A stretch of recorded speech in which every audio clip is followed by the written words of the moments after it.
जिसे साइंस ने नामुमकिन कहा, वो खाटू श्याम बाबा ने कर दिखाया। जय श्री श्याम दोस्तों, आज की कहानी डॉक्टर अनुराग और डॉक्टर सपना की है। दोनों बहुत ही जबरदस्त डॉक्टर थे। खास तौर पर अगर डॉक्टर सपना की बात करें तो वह स्त्री रोग विशेषज्ञ थी। उनके पास जब भी कोई पेशेंट आता था तो वह निश्चिंत हो जाता था कि अब मैं ऐसी जगह आ गया हूं जहां मेरी समस्या का समाधान हो ही जाएगा। लोगों का उनके ऊपर बहुत विश्वास था। वहीं डॉक्टर सपना के पति डॉक्टर अनुराग एक नेफ्रोलॉजिस्ट थे। आपको बता दें कि किडनी विशेषज्ञ को नेफ्रोलॉजिस्ट कहा जाता है। वो भी अपने क्षेत्र के एक माने हुए डॉक्टर थे। अच्छा, एक चीज आप में से कई लोगों ने महसूस की होगी कि कुछ डॉक्टर्स ऐसे होते हैं जिन्हें बस आप एक बार देख लेते हैं तो ऐसा लगता है कि हमारी आधी समस्या दूर हो गई। उन्हें देखकर ही बुखार छूमंतर हो जाता है। ये दोनों भी उसी तरह के थे। वास्तव में इनके पास जो भी पेशेंट आता था उसकी आधी समस्या, उसकी आधी बीमारी तो इन्हें देखकर ही दूर हो जाती थी। वे इतनी प्यार से बात करते थे।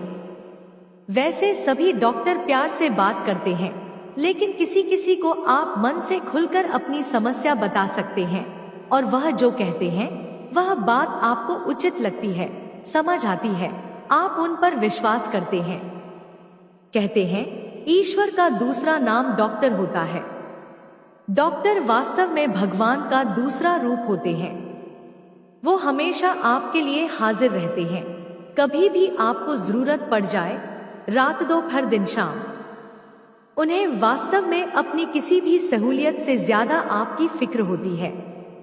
तो जब ये दोनों इतने ही प्यारे, इतने ही सज्जन हैं, तो इनके घर में समस्या ने कैसे घर कर लिया? दरअसल उन दोनों की एक बिटिया थी। वह 9 साल की हो चुकी थी। जब से बिटिया का जन्म हुआ था, दोनों ही पति पत्नी बहुत खुश थे। जिस दिन से वो उनकी जिंदगी में आई थी, उसके बाद से उनके पास खुशियां झोली भर भर कर आने लगी थी। वे हमेशा ईश्वर के सामने नतमस्तक होते थे, उनका आदर सम्मान करते थे और फिर अपने अपने ऑफिस, अपने अपने क्लिनिक चले जाते थे। बिटिया जब 9 साल की हुई तब उन्हें समझ में आया कि उनकी बच्ची सामान्य बच्चों की तरह नहीं थी। 3 साल की होने के बावजूद भी वह 1 साल के बच्चों जैसी थी। वह अभी ढंग से चल नहीं पाती थी। अब उनकी चिंताएं थोड़ी बढ़ती जा रही थी। उन्हें वास्तव में समझ नहीं आ रहा था कि ऐसा कैसे हो सकता है। धीरे धीरे समय बीता और अब गुड़िया 7 साल की हो गई थी। वह बड़ी तो हो गई थी, लेकिन अभी दिमाग उतना विकसित नहीं हुआ था। वह आज भी बच्चों वाली हरकतें ही कर रही थी। बच्चों की तरह उठना बैठना, खाना पीना, सब बच्चों की तरह ही था। 7 साल का बच्चा भी छोटा ही होता है, लेकिन 1 साल के बच्चे और 7 साल के बच्चे में फर्क होता है। उन्होंने कई और डॉक्टरों से संपर्क किया, पर कोई फायदा नहीं हुआ। अब गुड़िया 13 साल की हो गई थी और अब भी वह सही से चल नहीं पा रही थी। उसके कदम जमीन पर ऐसे पड़ते थे जैसे कोई चलना सीख रहा हो। दोनों पैर स्वस्थ थे, लेकिन चलने में असमर्थ थे। माता पिता की परेशानी बढ़ रही थी। उन्होंने कई डॉक्टरों से इस विषय में कंसल्ट करना शुरू कर दिया। सभी ने रिपोर्ट्स वगैरह देखी और हर किसी ने यही कहा, अभी तक यह बात समझ नहीं आ रही कि जैसे जैसे इसकी उम्र बढ़ रही है, इसके दिमाग की सोचने की शक्ति घट रही है। किसी को भी समझ में नहीं आ रहा था कि आखिर बीमारी क्या है। उसके बाद उन्होंने विदेश में डॉक्टर से कंसल्ट किया। विदेश में कहा गया कि यह तकरीबन 3 महीने का एक ट्रीटमेंट होता है। उसके लिए आपको बच्चे के साथ यहाँ रहना पड़ेगा। बच्चे के ठीक होने की संभावना 95% है। दोनों ने इस बात में बिल्कुल देर नहीं लगाई और अपनी बिटिया को लेकर वहां चले गए। 3 महीने का समय इन दोनों ने अपनी बिटिया के नाम कर दिया।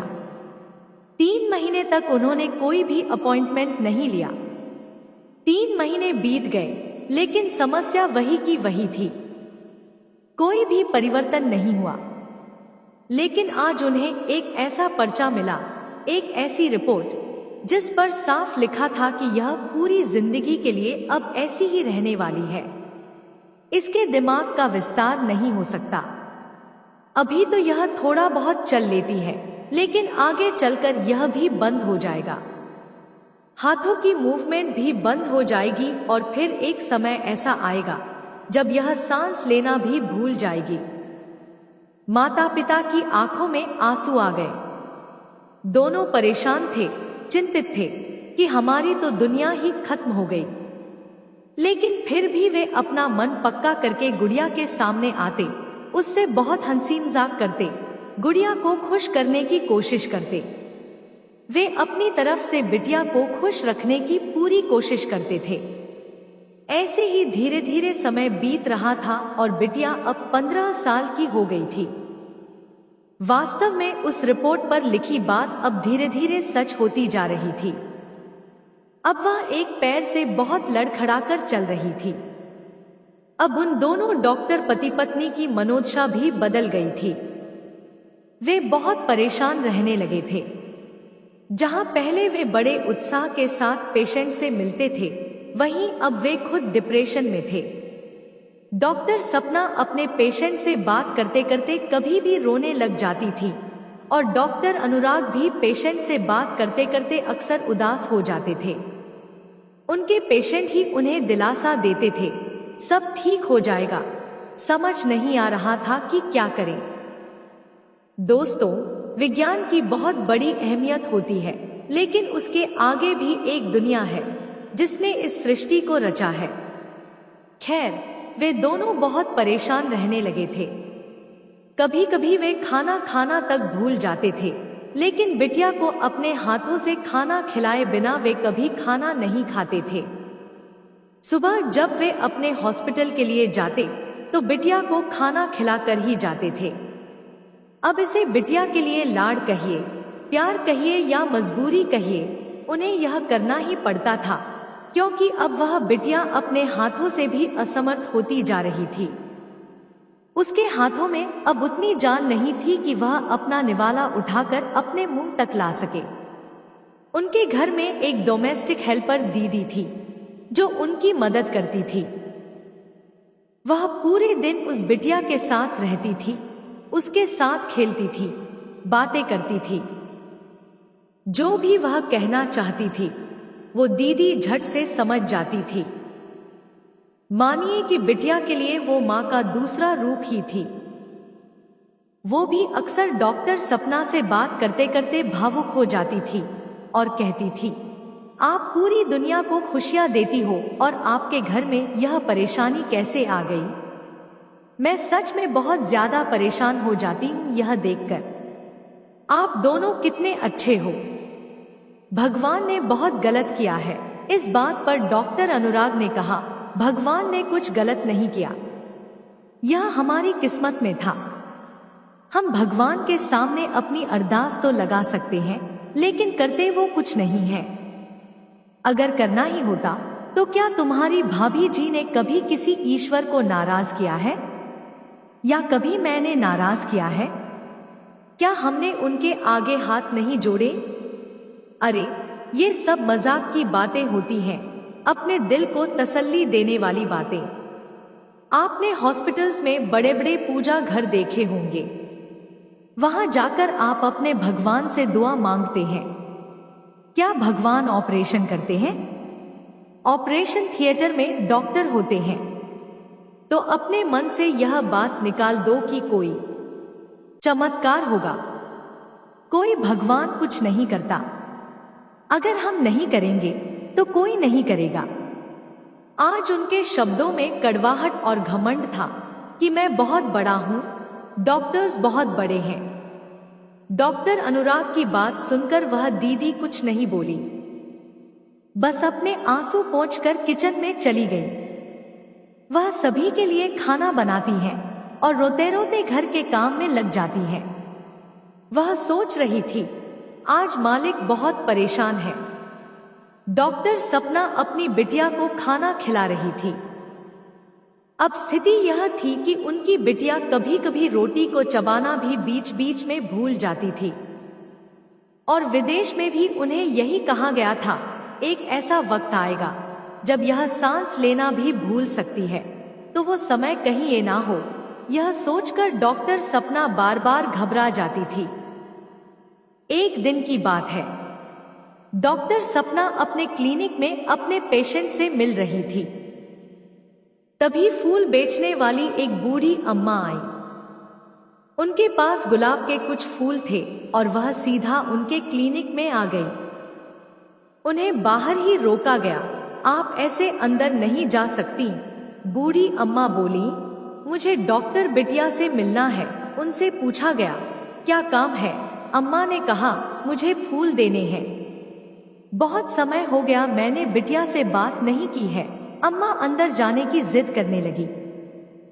जब यह शोर डॉक्टर सपना ने सुना तो उन्होंने बूढ़ी अम्मा को अंदर आने को कहा। अंदर आते ही अम्मा ने पूछा, कैसी है बिटिया? डॉक्टर सपना बोली, मैं ठीक हूँ, आप कैसे हो? अम्मा ने कहा, तू ठीक तो नहीं है, बहुत परेशान दिख रही है। मैं तुझसे 3-4 साल पहले मिली थी और आज मिली हूँ, लेकिन तूने मुझसे ऐसे बात करी जैसे हम रोज मिलते हैं। अम्मा ने डॉक्टर सपना को एक फूल दिया और कहा, तेरी जो भी परेशानी है मुझे बता तो सही। डॉक्टर सपना बोली, नहीं, ऐसी कोई परेशानी नहीं है, सब ठीक है। तभी अम्मा ने पूछा, कल चलेगी हमारे साथ? हम सब जा रहे हैं। अगर सब सही समय पर हुआ तो शाम तक वापस भी आ जाएंगे। डॉक्टर सपना ने पूछा, कहाँ जा रहे हो और मुझसे आप ऐसे क्यों पूछ रही हो? मैं समझी नहीं। अम्मा बोली, हम जा रहे हैं राजस्थान, खाटू श्याम दरबार। बाबा श्याम से जो मांगते हो मिल जाता है। तू यकीन नहीं मानेगी, मैंने बाबा श्याम से अरदास लगाई थी। ये जो फूलों का छोटा सा व्यापार करती हूँ, सुबह से रात तक 200 फूल बेच देती हूँ, यह उन्हीं की मर्जी से हो रहा है। वरना पहले पूरे दिन में मेरे सिर्फ 5-10 फूल ही बिकते थे। मैंने उनसे खुशी खुशी बोला था कि मुझे कम से कम 200-300 फूल बेचने का पूरे दिन का काम मिल जाए, और अब ऐसा हो रहा है। ये थोड़े से ही फूल बचे हैं। डॉक्टर सपना ने उनकी आस्था देखी और कहा, अच्छी बात है अम्मा, आप लोग हो आओ। मैं नहीं जा पाऊंगी, मेरे पास यहाँ काम बहुत है। यह सुनकर अम्मा बोली, बात सिर्फ फूलों की नहीं है। तुमने जो उनसे अरदास लगा दी, जो बाबा से कह दिया, वो हो जाता है। यह कोई साधारण मंदिर नहीं है। खाटू श्याम बाबा चमत्कारी बाबा है। अम्मा ने बताया, मेरे पड़ोस में एक परिवार रहता है। उनके बच्चे ने मोटरसाइकिल मांगी थी। कम से कम 5-6 साल लगते, लेकिन अभी उसकी मोटरसाइकिल आ गई। जिस कंपनी में वो नौकरी करता है वहीं से मिली। क्या ये चमत्कार नहीं है? डॉक्टर सपना हंसने लगी और बोली, हाँ अम्मा, चमत्कार तो है। आपको गुलाब के फूलों का काम मिल गया, उनको मोटरसाइकिल मिल गई, लेकिन मेरी समस्या थोड़ी बड़ी है। मेरी बिटिया मेरा साथ छोड़ रही है। मैं रोज उसे धीरे धीरे दूर होते देख रही हूँ। वो स्कूल नहीं जा पाई क्योंकि शुरुआती सालों में उसका मजाक बन गया था, और अब उसकी स्थिति ऐसी है कि मैं उसे स्कूल भेज भी नहीं सकती। जितना सभी बच्चे इस उम्र तक जानते हैं, पढ़ते हैं, उतना मैं उसे पढ़ाती हूँ। अलग बात है कि वो पढ़ नहीं पाती। क्या कहूँ मैं आपके खाटू श्याम बाबा से जाकर कि वो मेरी बिटिया को ठीक कर देंगे? अम्मा ने सारे फूल उनकी ओर रख दिए और कहा, यह तो बहुत छोटी सी बात है, वो तो यूं ही ठीक कर देंगे। अब तू मेरे साथ चलेगी। अम्मा ने बहुत ज्यादा जिद की, लेकिन डॉक्टर सपना ने मना कर दिया। अम्मा, मैं नहीं जा सकती। यहाँ लोगों को मेरी ज्यादा जरूरत है। सबको छोड़कर मैं दर्शन करने चली जाऊं, ऐसा नहीं हो पाएगा। मैं माफी चाहती हूँ। घर पहुंचने के बाद डॉक्टर सपना ने अपने पति डॉक्टर अनुराग को सारी बात बताई। डॉक्टर अनुराग बोले, तुम किन बातों में आ रही हो? हम स्वीकार कर चुके हैं कि इसका कोई इलाज नहीं है। यह ठीक नहीं हो सकती। क्यों अपना माइंड डाइवर्ट कर रही हो? अपने पेशेंट्स पर ध्यान दो। इन फालतू चक्करों में मत पड़ो। तुम एक डॉक्टर हो। डॉक्टर सपना बोली, हाँ डॉक्टर तो हूं, लेकिन पहले एक मां हूं। अगले दिन क्लिनिक पर फिर से वही अम्मा आ गई। आज उनके पास फूल नहीं थे। बोली, तुमने मना कर दिया तो सबका जाना कैंसिल हो गया। आज बस गई ही नहीं। मैं तो बस यही बताने आई थी। डॉक्टर सपना हंस पड़ी, अरे मेरी वजह से प्लान कैंसिल हो गया। अम्मा बोली, तू भी चल मेरे साथ। डॉक्टर सपना ने फिर मना किया। तब अम्मा ने कहा, मैं ऐसी पहली मां देख रही हूं जिसे पता है कि वो अपनी बिटिया को बचा सकती है, लेकिन वो बचाना नहीं चाहती। यह सुनते ही डॉक्टर सपना के पैरों तले जमीन खिसक गई। अम्मा, आपने क्या कहा? अम्मा बोली, मैं जानती हूं वो तेरी बिटिया को ठीक कर सकता है, फिर भी तू नहीं जा रही। कैसी मां है तू? यह कहकर अम्मा चली गई। उस रात डॉक्टर सपना को नींद नहीं आई। बार बार वही बात कानों में गूंजती रही। तभी रात करीब 12 बजे एक और डॉक्टर का फोन आया। वो भी स्त्री रोग विशेषज्ञ थी। उन्होंने कहा, हम कल खाटू श्याम जा रहे हैं, क्या तुम भी चलोगी? इस बार डॉक्टर सपना ने एक सेकंड भी नहीं लगाया। हाँ, और वहीं से उनकी जिंदगी बदलनी शुरू हो गई।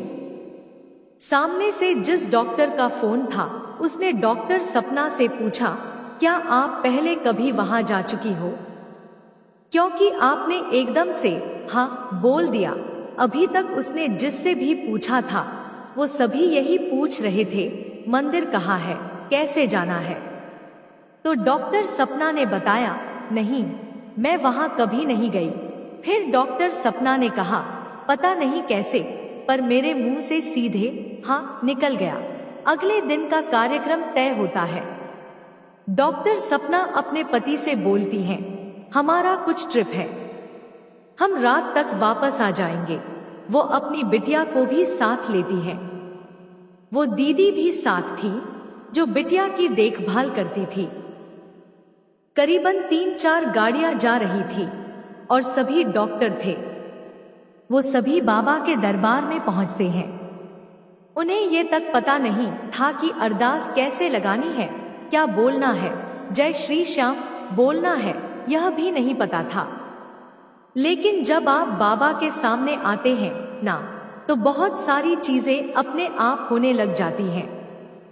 वो जो बिटिया थी वो व्हील चेयर पर थी। वो अपनी माँ से काफी दूर थी और माँ लाइन में लगी हुई थी। तभी बिटिया ने आवाज लगाई, मम्मा। जैसे ही डॉक्टर सपना ने यह आवाज सुनी, वो पलट गई।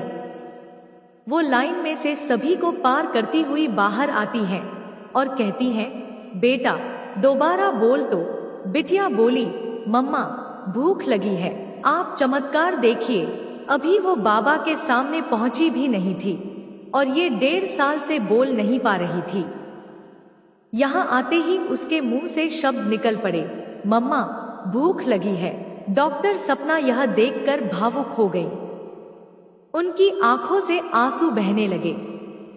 और कमाल की बात देखिए, इन्हें देखते ही अम्मा की आवाज आई। यह वही बूढ़ी अम्मा थी। अरे, मेरी डॉक्टर बिटिया भी आई है यहाँ, और तो हमारी गुड़िया भी आई है। वो उन्हें देखकर बहुत खुश हो गई। अम्मा ने बिटिया के हाथ में कुछ फूल दे दिए, जिसे देखकर बिटिया बहुत खुश हो रही थी। अम्मा ने डॉक्टर सपना से कहा, तू बाबा से जाकर प्रार्थना कर, सब ठीक हो जाएगा। उस दिन हमेशा की तरह बहुत भीड़ थी। वैसे सामान्यतः 2 या 3 सेकंड का ही समय मिलता है दर्शन के लिए, लेकिन डॉक्टर सपना वहीं रुकी हुई थी। कोई उनसे कुछ नहीं कह रहा था। उनकी आंखों से ऐसे आंसू आ रहे थे जैसे जन्मों से रुके हुए आंसू हों। वो बाबा के सामने आईं और बोली, जय श्री श्याम। बाबा, मैं और कुछ नहीं चाहती। मेरी बिटिया की सारी समस्याएं मुझ पर आ जाए, बस यह स्वस्थ हो जाए। मैं अपनी आंखों से यह सब नहीं देख पा रही। मैंने सुना है चमत्कार होते हैं, क्या मैं देख पाऊंगी चमत्कार? जय श्री श्याम। और वो वहां से चल दी। वो अपनी बिटिया के पास आती है तो बिटिया बोलती है, फोटो बाबा, फोटो। डॉक्टर सपना कहती है, ठीक है, हम बाबा की एक बहुत प्यारी सी फोटो लेते हैं। वो मंदिर से बाहर आईं और बाजार से बाबा श्याम की एक बड़ी सी, बहुत सुंदर, बहुत प्यारी फोटो ली। वो फोटो गुड़िया ने अपने पास रख ली और जो फूल उसके हाथ में थे, जो बूढ़ी अम्मा ने दिए थे, गलती से उन फूलों की पंखुड़ियां बिटिया के हाथ से टूटकर बाबा की तस्वीर पर गिर गई। यह कैसे हुआ किसी को नहीं पता, पर वो फूलों की पत्तियां बाबा पर अपने आप अर्पण हो गई। बाबा ने उसकी सुन ली। जैसे ही गाड़ी तक आए, बिटिया व्हीलचेयर से खुद ही खड़े होने की कोशिश करने लगी। माँ इधर, माँ इधर। यह देखकर डॉक्टर सपना के हाथ पैर फूल गए। दीदी भी हैरान थी कि पता नहीं कब से इसके हाथ सीधे थे, ये खाना नहीं खा सकती थी और आज ये व्हीलचेयर से इस तरह हाथ लगाकर खड़ी हो रही है। वो सोचने लगी, यह कुछ ज्यादा जल्दी नहीं हो रहा? ऐसा थोड़ी ना होता है। साइंस इस बात को कहाँ मानती है?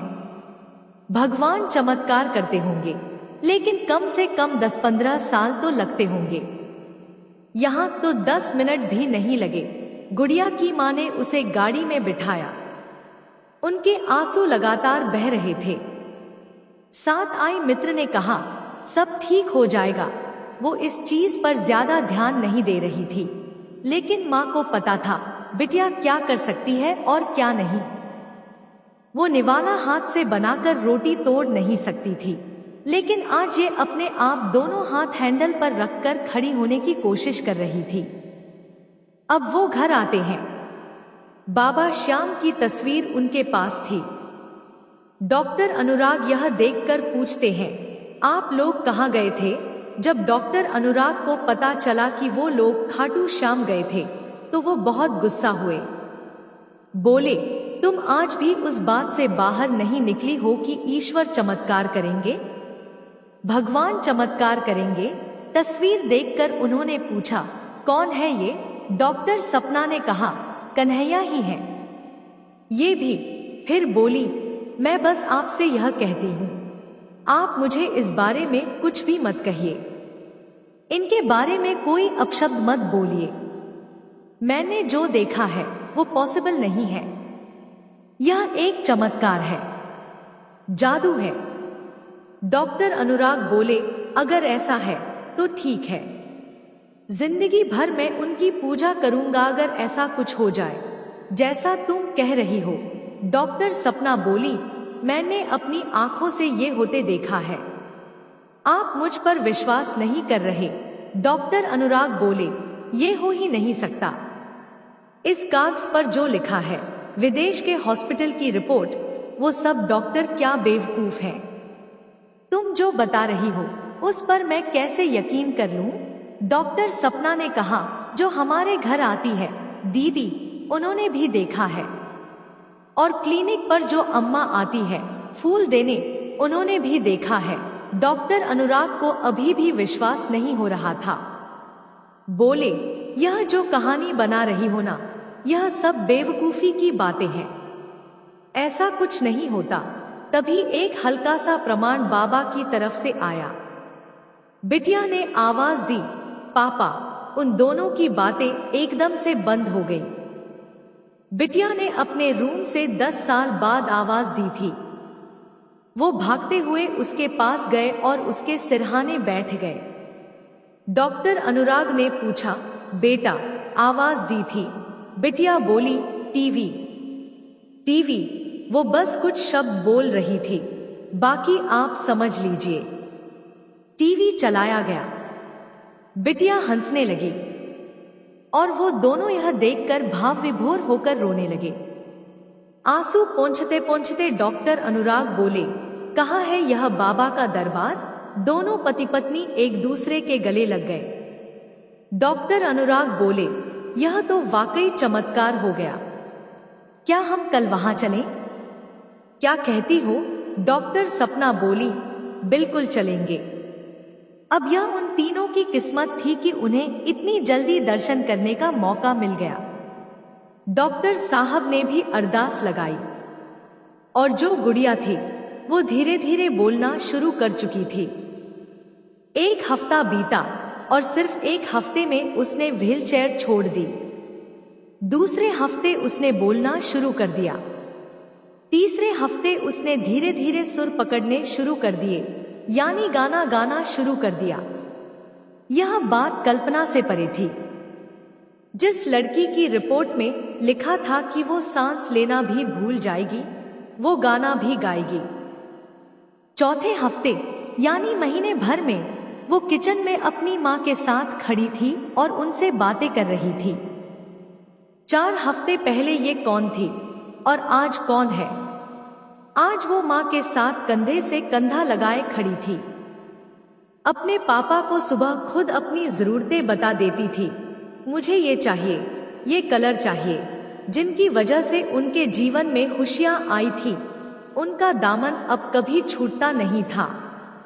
हर महीने एक बार खाटू श्याम बाबा के दर्शन करने जरूर जाते थे, चाहे आंधी हो, तूफान हो, बारिश हो, नुकसान हो या फायदा। अब उनकी गाड़ी में भी बाबा श्याम थे, क्लिनिक में भी बाबा श्याम थे और घर और दिल में तो थे ही। अब बिटिया की बीमारी धीरे धीरे दूर होती जा रही थी। वो बीमारी जिसमें दिमाग काम नहीं कर रहा था, वही बिटिया अपने एरिया में शतरंज प्रतियोगिता जीत जाती है, जिसमें तकरीबन 50 लोगों ने भाग लिया था। शतरंज ऐसा खेल है जिसमें आपको बहुत आगे तक की योजना बनाकर चाल चलनी पड़ती है। तो वो लड़की यह खेल कैसे जीत सकती है, जिसकी रिपोर्ट कहती थी कि वो आगे चलकर सांस भी नहीं ले पाएगी। माँ बाप बहुत खुश थे। अब वो बिटिया पढ़ाई भी कर रही है और एक सामान्य जीवन जी रही है। दोस्तों, अगर विश्वास हो तो ऐसे चमत्कार संभव है। तो दोस्तों, आपको यह कहानी कैसी लगी? कमेंट करके जरूर बताइए। कहानी अच्छी लगी हो तो वीडियो को लाइक करें, शेयर करें और हमारे चैनल को सब्सक्राइब जरूर करें। कमेंट में जय श्री श्याम जरूर लिखें। धन्यवाद। जय श्री श्याम।